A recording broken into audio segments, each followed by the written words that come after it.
Diana Taurasi, Caitlin Clark, and ESPN. When you hear these names together, every true Caitlin Clark fan instantly knows exactly what comes to mind. It's the most iconic soundbite of Diana Taurasi's legendary career, turning into locker room fuel for Caitlin Clark fans last season.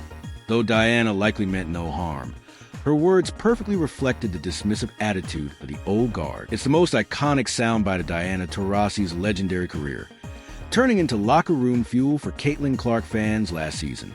Though Diana likely meant no harm, her words perfectly reflected the dismissive attitude of the old guard. She had the charisma, the swagger, and the undeniable numbers to back it all up. Caitlin Clark brought an energy and level of excitement the game hadn't seen before. So much so that even her scrimmage highlights were SportsCenter worthy. Beyond the hype, she shattered viewership records, with her games outdrawing NBA playoff matchups.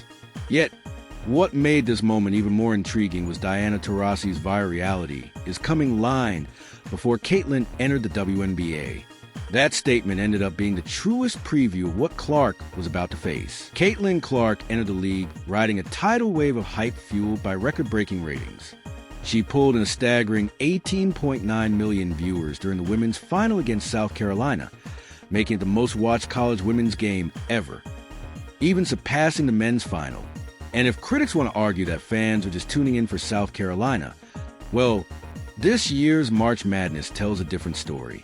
The championship drew 8.5 million viewers, solid, but still 10 million fewer than when Caitlin faced the same team. That gap proves the difference was Clark.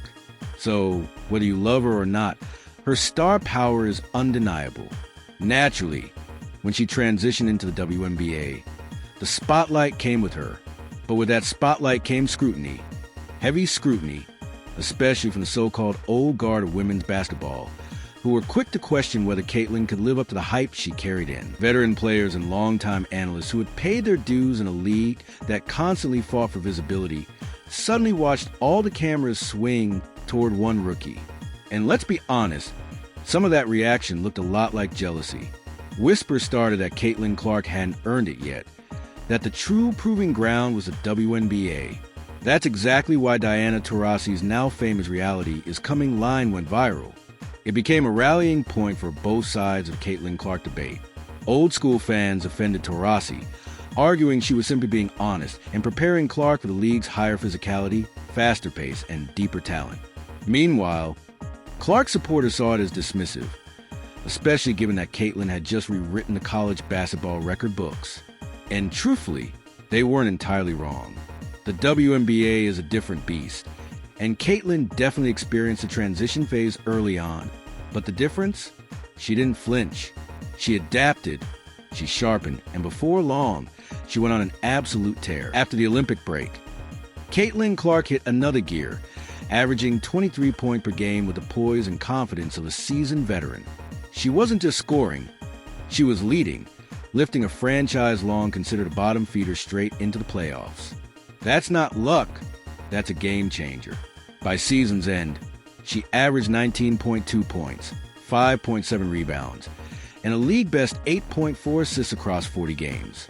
Clark shattered the single-season assist record with 337, broke the rookie scoring record with 769 points, and drained 122 threes, the most ever by a WNBA rookie.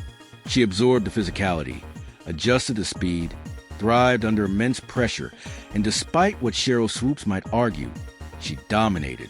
With those accomplishments, anticipation for her sit-down segment with Diana Taurasi was sky-high.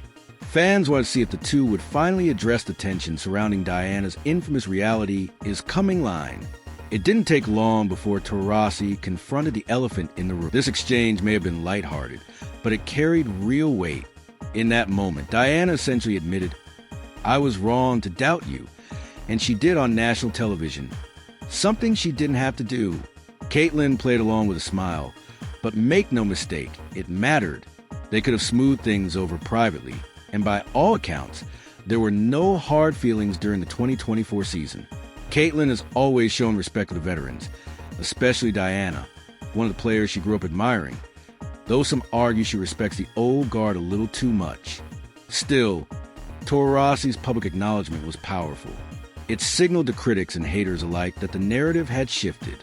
Caitlin Clark had proven herself, and it was officially time to give her the respect she deserves. Just wait until you hear the rest of the clips from this interview. The entire conversation feels like a breath of fresh air, and hopefully a sign the league is evolving, with WNBA teams moving their fever matchups into NBA arenas and networks broadcasting 41 or 44 games nationally. Caitlin Clark's impact is impossible to ignore.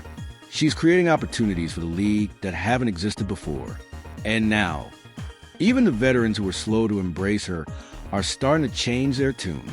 Public praise from the old guard is becoming the norm, with the message clear: welcome to the club. They're speaking to Caitlin Clark as if she's already a veteran.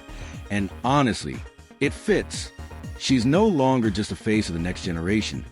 She's a player setting the standard for it, on the floor, in the locker room, and even off the court. Caitlin has established herself as a true leader. Remember, Diana Taurasi's early criticism was that Clark had only faced kids in college, and the WNBA would be different against grown women. Well, Caitlin faced them, and she beat them. By season's end, there was a legitimate argument that she was the best player in the league. Now, heading into year 2, expectations are sky high, and Caitlin couldn't be more excited. This clip alone captures the excitement surrounding Caitlin Clark and the Fever. She knows that with more experience and chemistry, this team can be dangerous.